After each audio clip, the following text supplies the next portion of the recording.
right, guys, so now we're at the second part of 3.A.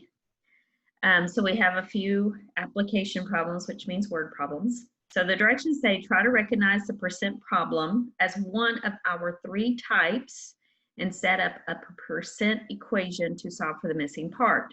Use a modified version of our problem-solving process by circling the given information and underlining the goal in each problem. So the first example, at a restaurant, the bill comes to $51.23. If you decide to leave a $14 tip, how much is the tip and what is the final bill? Round to the nearest cent.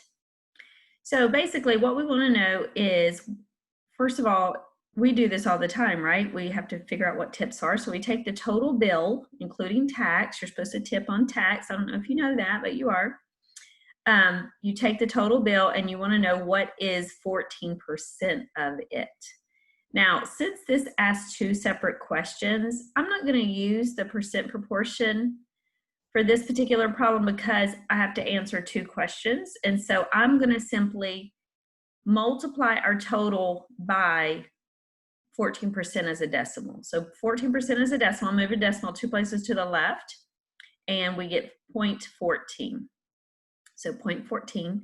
So the first question is, what is the tip by itself? So I want to know, I could use my percent proportion. So basically the question is, what is 14% of 51.23? You can absolutely use the formula for that. My thing is not cooperating, but I'm just going to multiply simply to find the same way. I'm going to figure out what is 14% of 51.2 by multiplying by 0.14. So on my calculator, I could multiply that out, but I have a calculator, so I just as well use it.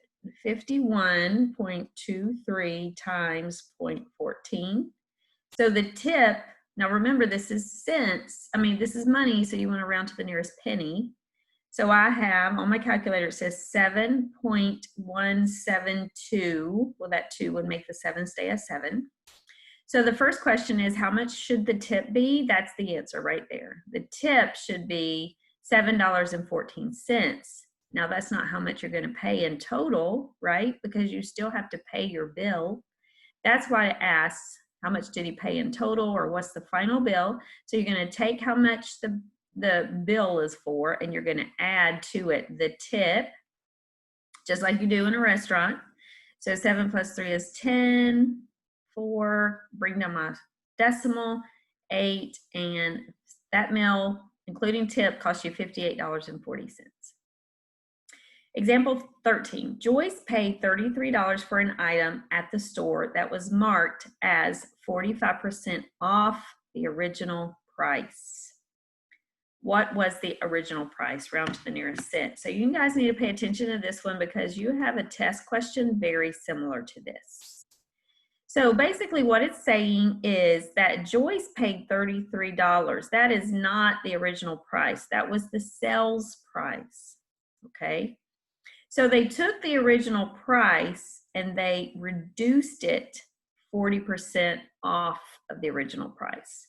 So the first thing you want to think is, what is the percent? So this is what percent of the original price? Well, it's not 45% of the original price. They started with the original price, which represents 100% of the price, and they subtracted 45% of that price. You understand? If something goes on sale for 30% off, they take 100% of the price and they subtract 30% off of it, which would leave 70%. So the original price represents 100%. They subtract out 45%, which means you are going to pay for that item 55% of the original price because you're subtracting from 100, because that's what percents are based off 100. So here's our percent proportion, okay? So 33 is 55%, percents go over 100, of what price? This represents the original price. $33 represents 55% of this price because they took away 45%, which leaves us 55%. So this is the percent proportion you need to use on this problem. Did I tell you you have one of these on your tests? Your test? I'm telling you now. So this is, you need to put a star by this problem. So $33 is 55% of what price? So we're going to cross multiply. 33 times 100 is 3,300. We're going to cross multiply 55 times x. Now remember, here we changed our percent into a decimal in the first problem, but when you use the percent proportion, you do not change your percents into a decimal. Do not do that. So then whatever is being multiplied by x is what you divide by. So that goes away, and the answer is 3,300 divided by 55 is $60. Okay, so the question is, what was the original price? The original price was $60. They took 45% of this price away, which leaves 55%. And 55% of 60 is $33. So that's the answer. Okay?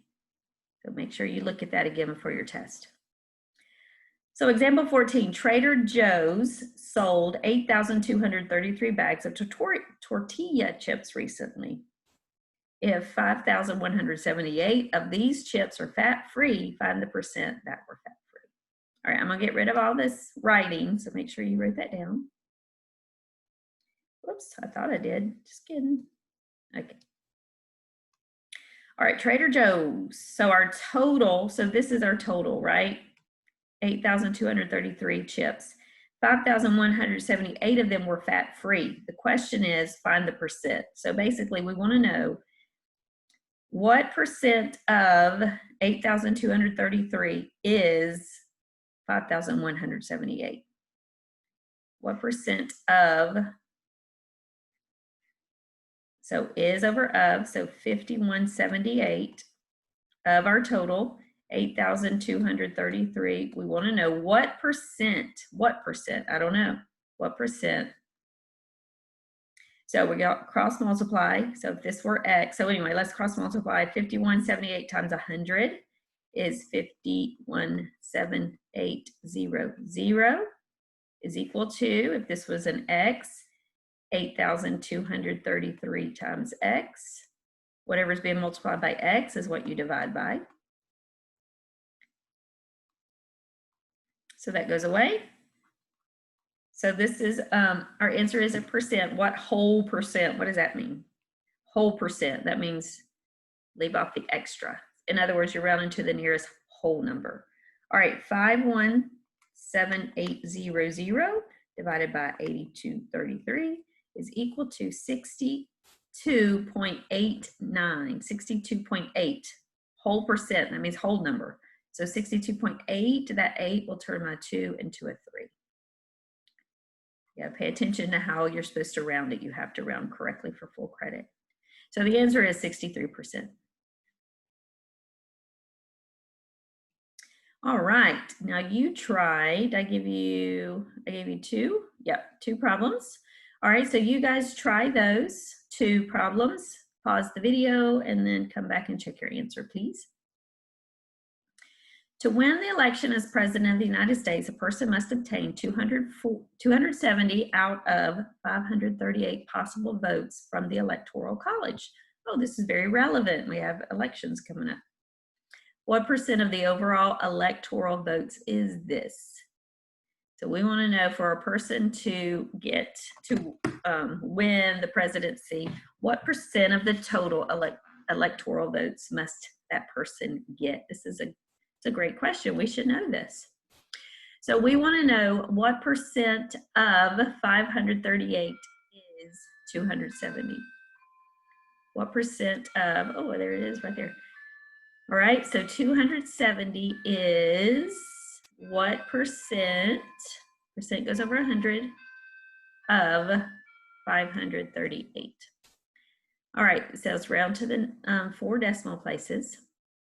So we're going to multiply. 270 times 100 is 27,000. 538 times x is 538x. Whatever's being multiplied by x is what you divide by. 538 goes away. We're going to go to 4 decimal places. So let's see what the answer is. 27,000 divided by 538. Ooh, so just over 50%. So 4 decimal places. 50.185, and then I have an 87. The 7 would turn an 8 into a 9. Oh, and that's percent.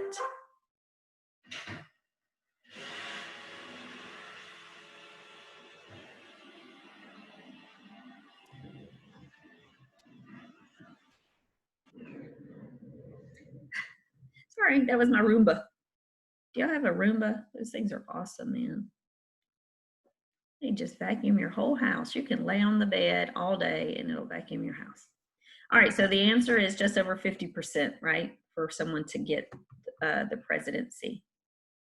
All right, number A, solve each of the following application problems using the methods from this lesson. In a recent poll, 28% of the 750 individuals polled indicated that they would vote purely Democratic on the next election. How many of the individuals would vote a straight Democratic ticket? So we want to know what is 28% of 750. So we have 2 options. We can do our percent proportion, or we could just simply multiply 750 times 0.28. Okay, so whichever you're more familiar with or comfortable with. So I want to know what is 28% of that number. Okay, so you can always do it this way as well. So 750 times 0.28 is 210 people. Peeps. How many individuals? 210 people. All right, so now we're going to look at percent of increase or decrease. So this is basically like, let's say Black Friday shopping, a store was figuring out if they what their percent of increase from the year before or decrease. So let's say one year they sold $3 million worth of product on Black Friday, and the next year they sold $32 million. Well, they want to know, because it's good business to know, what was our percent of increase? How much did our business increase? Or if the opposite is true, they want to find out what percent of our business, what was our percent decrease from the year before? So businesses are looking at that all the time. So it's good to be able to figure out percent of increase or decrease. So this I've written at the top of the page here. This is the proportion you want to use for percent of increase or decrease. It's the same. So the first step every time you have a percent of increase or decrease problem is you find the difference of the 2 original numbers. Find the difference. You always want a positive difference. So you simply take the smallest number away from the biggest number. And then you're going to put that difference over the original price every single time. Okay, and then the rest of it is just like the other proportion, you put percent over 100. So to determine the percent of increase or decrease for the change from 20 to 30. So first of all, what word are we going to use? Is this an increase or decrease? Well, obviously it's an increase. If you start with 20 and end with 30, you're finding percent of increase. And then it says round the percent to the nearest whole number. Okay, so step 1, subtract the 2 numbers. You always want a positive difference. So the difference of 20 and 30 is 10. And then you put it over the original number. So every time you use the original number. So we started at 20. And then we do our percent. We don't know the percent over 100. Okay, so that's how we set that up. So now we're going to cross multiply. So 10 times 100 is 1,000. 20 times x is 20x. Whatever's being multiplied by x, you divide by. So our percent of increase, so 1,000 divided by 20 is 50. So we had a 50% increase. 50% increase. So from 20 to 30, our increase was, we increased 50%. All right, example 17. Determine the percent increase or decrease from the change from 30 to 20. Now this time we started at 30 and we went down to 20. So this time we're going to have a decrease. So this time 30 is our original number. So the steps are the same. You find the difference in these two numbers. You always want to have a positive difference. So the difference in 20 and 30 is 10 over the original price of 30 equals our percent over 100. So we cross multiply. 100 times 10 is 1,000 equals 30x. So we're going to divide 1,000 by 30, and we're going to get, ooh, what's that? We get 33.3%. 1,000 divided by 30 is, so it says to the nearest hundredths, right? Nearest hundredths. So we'd have 33.3 hundredths is 3. The next number would be 3. So percent, but this time we're not going to write the word increase. We're going to write the word decrease because our value went down. So the answer is 33.33% decrease. All right, so you guys try to do these problems right here using that proportion. You subtract, put it over the original number, and then percent over 100. All right, come back and check your answers. All right, so number 18A, the difference is 8. So we're going to put 8 over our original number, 54, equals percent, or x over 100. So we're going to do 800 divided by 54. So 800 divided by 54, and it says round to the nearest hundredths. So we have 14.814. So 14.814, so that one stays the same. Percent, what? Did it increase or decrease? Increase. 14.81% increase. All right, so this time we had a decrease from 50 to 40. So we're going to put our difference, which is 10. The difference in 40 and 50 is 10 over our original price equals x over 100. Cross multiply 1,000. We're going to divide 1,000 by 50. So it's going to be 20%. 20% what? A 20% decrease. 20% decrease. All right, 12 to 15. So our difference in 12 and 15 is 3 over the original price or number. 12 equals percent over 100. So we're going to cross multiply. We'd have 300 divided by 12. And we had a 25% what? Increase. All right, 22 to 18, 18, 19, 20, 22. So our difference is 4. 4 out of 22 equals x over 100. So we'd cross multiply. We get 400 divided by 22. So it says to the nearest hundred. So we have an 18.18% decrease. Letter C down here, 30 to 60. So that's 100%, right? Started out at 30, increased by 30. So that's 100% increase. All right, so our difference is 30. Our original number is 30.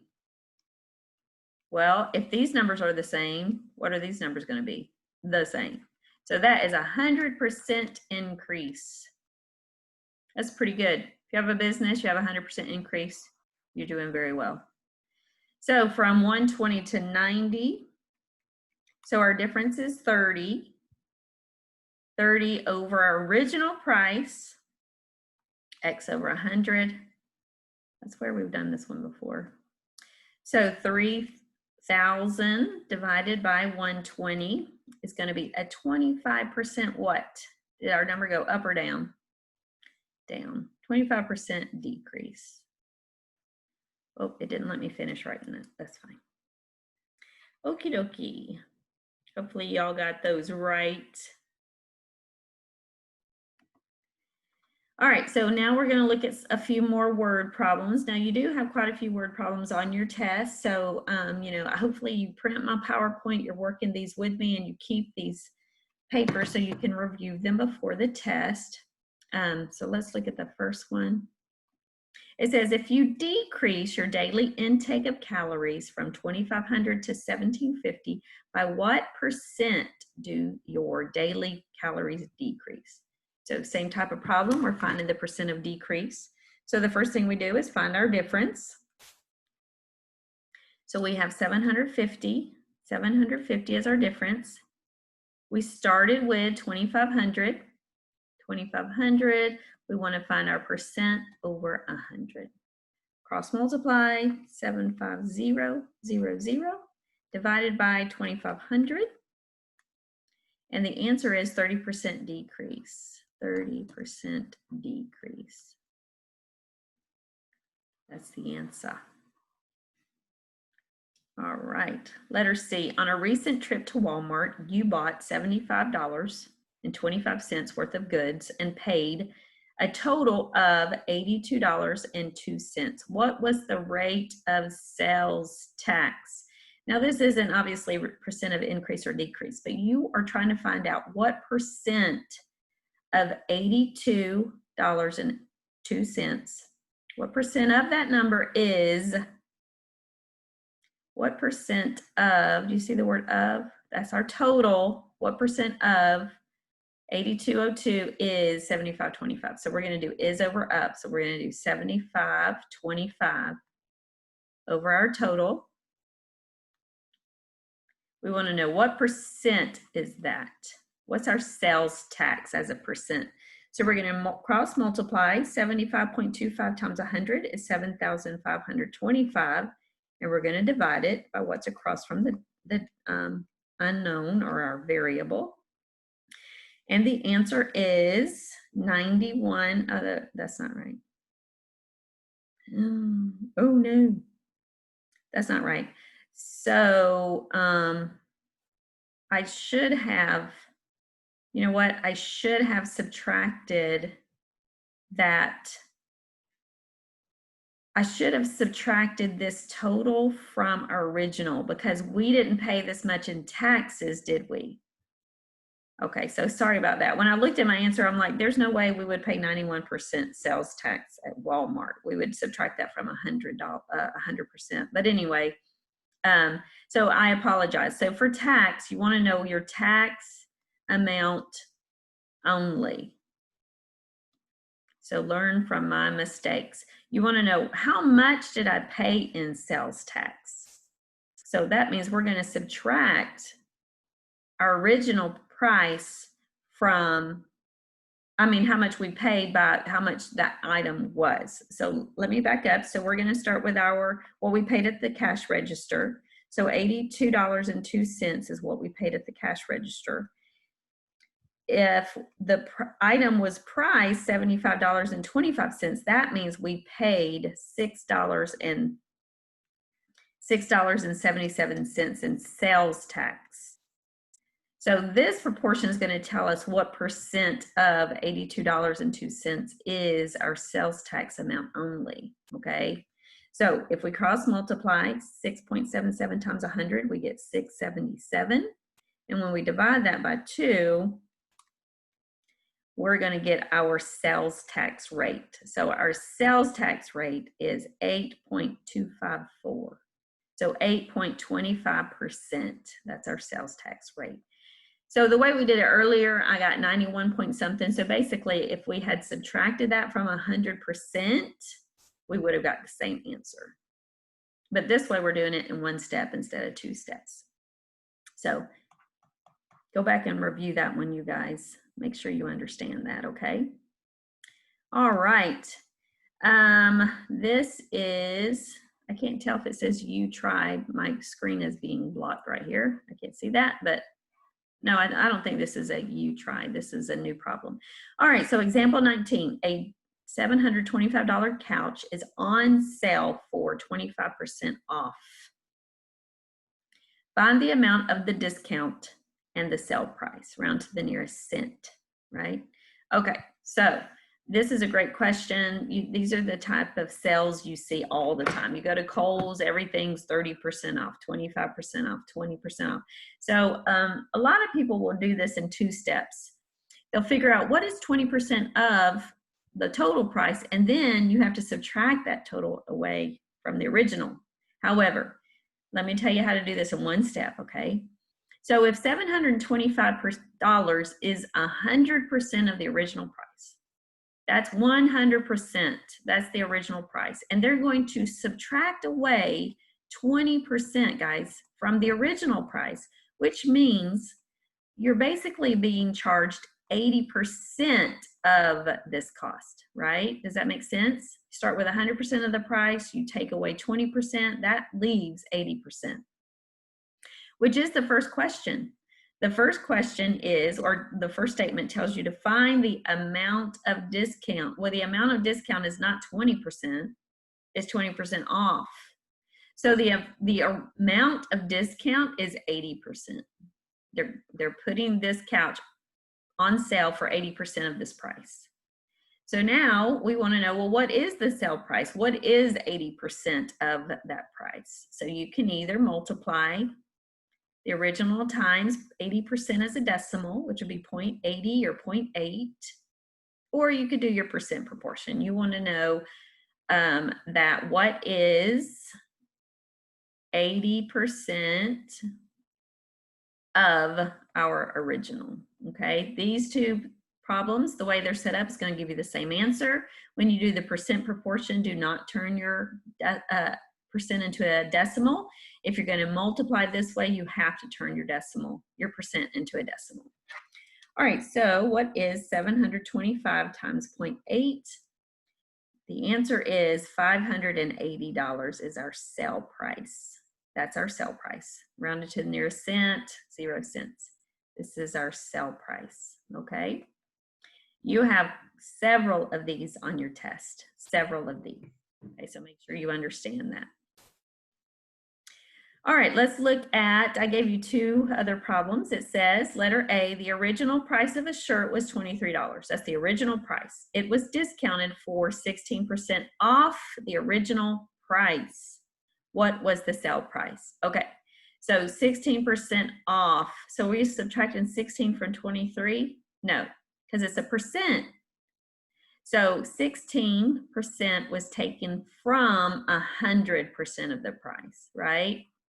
So these are percents. If we take 16% off, that leaves us 84%.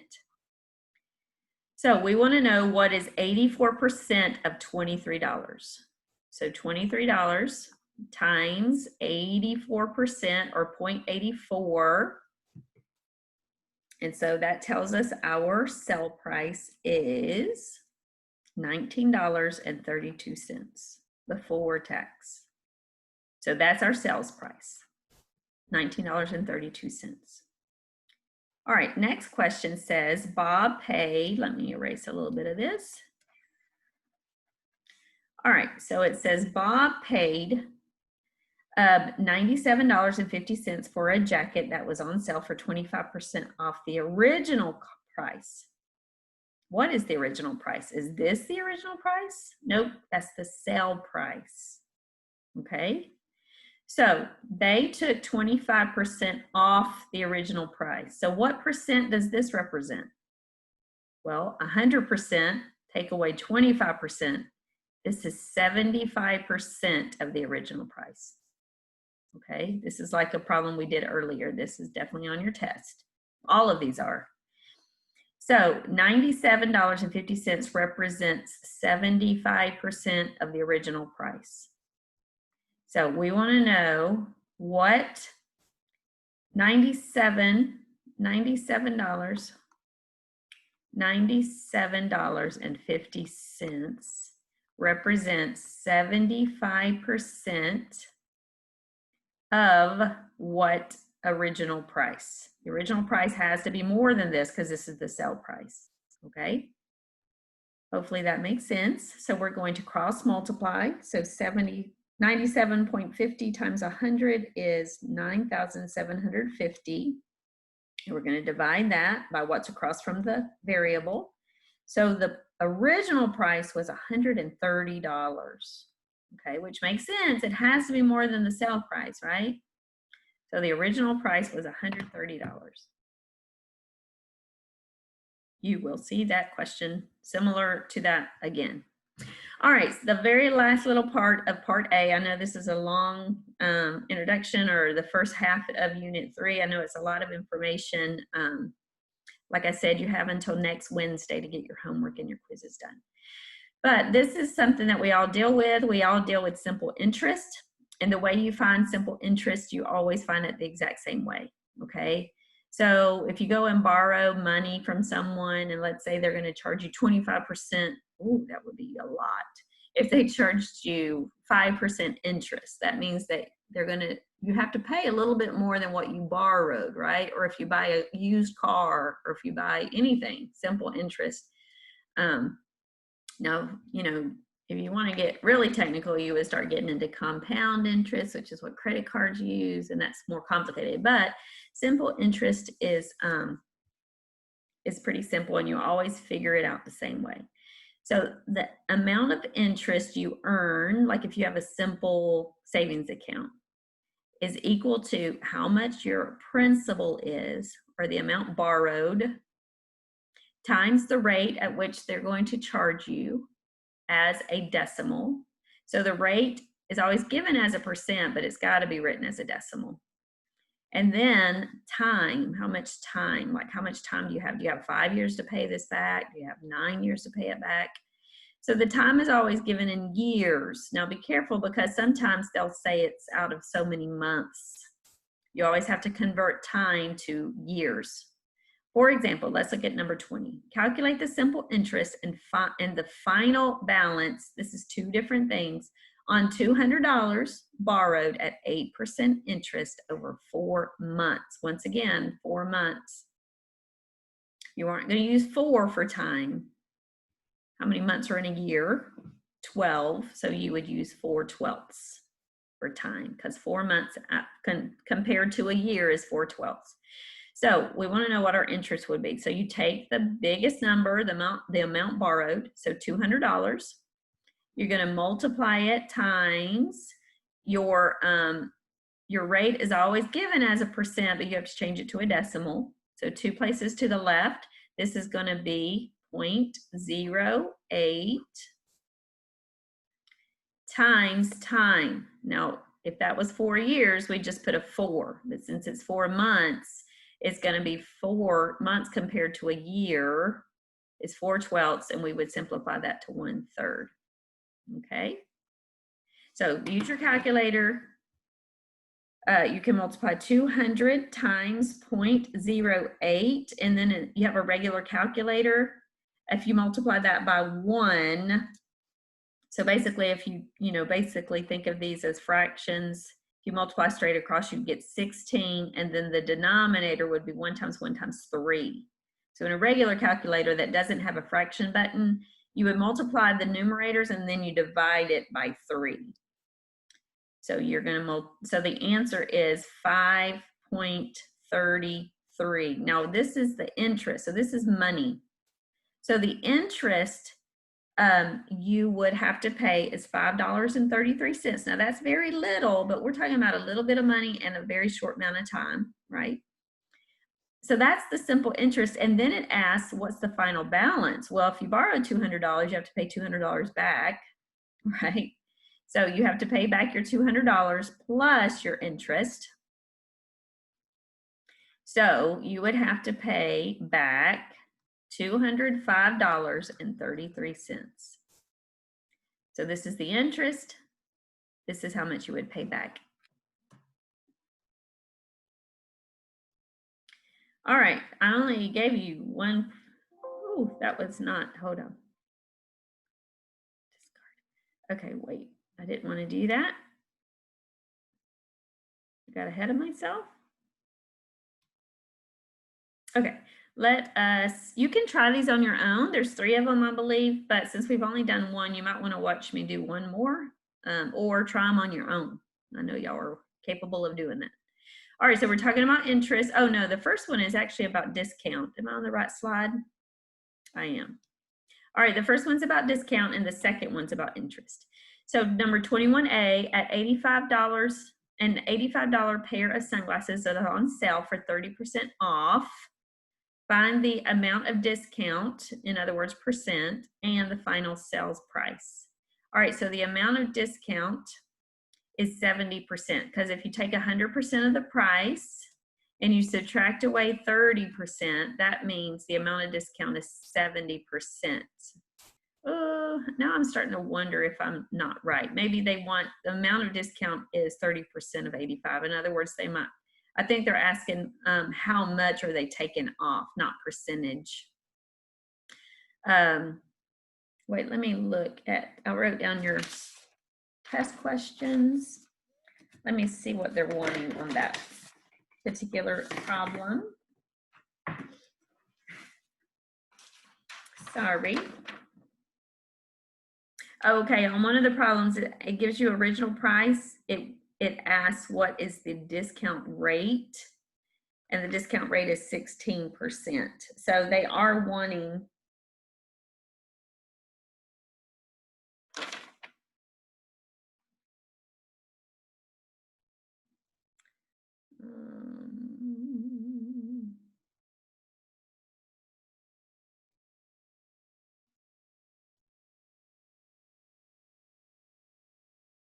okay, so so this is right. So we want to know what 70 that, so basically we want to know that 85, what number is 70% of 85, because we want to know what is the sale price. So 85 was the original.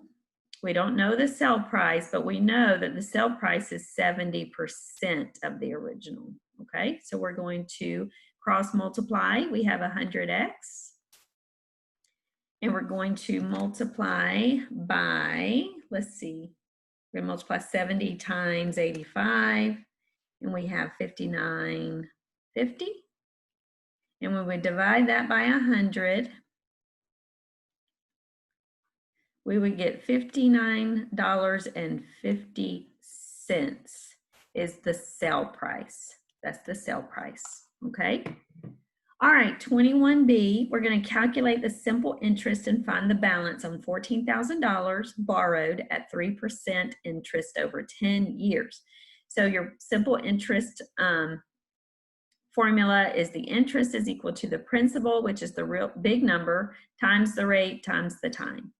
So $14,000 times the rate, which is always given as a percent, but you have to change it to a decimal, times the time. Now time is always in years, and this is years, so this is a simple multiplication problem. You just stick that whole thing in your calculator. 14,000 times 0.03 times 10 is equal to 4,200. So what is 4,200? Is how much you pay in interest. Okay, so it says calculate the simple interest. So that's the first question or first answer, and the final balance. So to get the final balance, you have to add what you borrowed, because you have to pay that part also. So you borrowed 14,000, you have to pay that back, plus you have to pay $4,200 in interest. Wow, that's a lot of money, you guys. Is that right? 1, 2, 3. Woo! Interest adds up, guys. So we're going to pay back 18. You borrowed 14,000, but you got to pay 18,000 back over 10 years. So that's why interest kills us. Credit cards, bad. Anyway.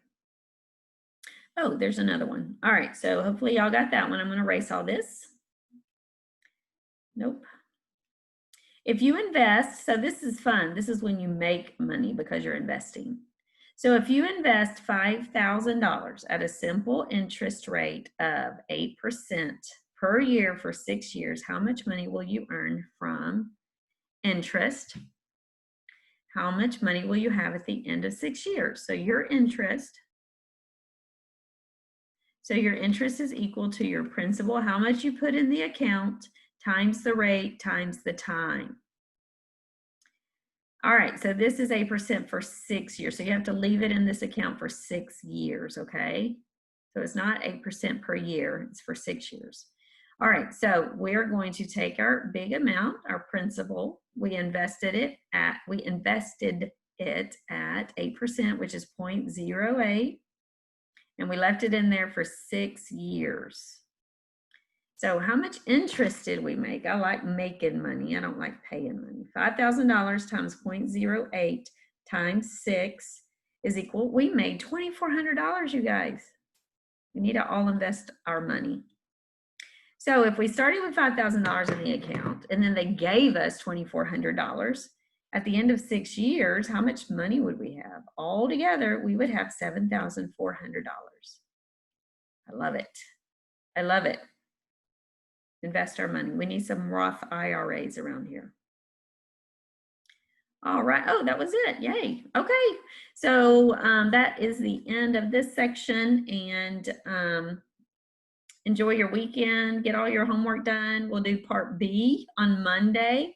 And then, like I said, your test will be next Wednesday. See you guys later.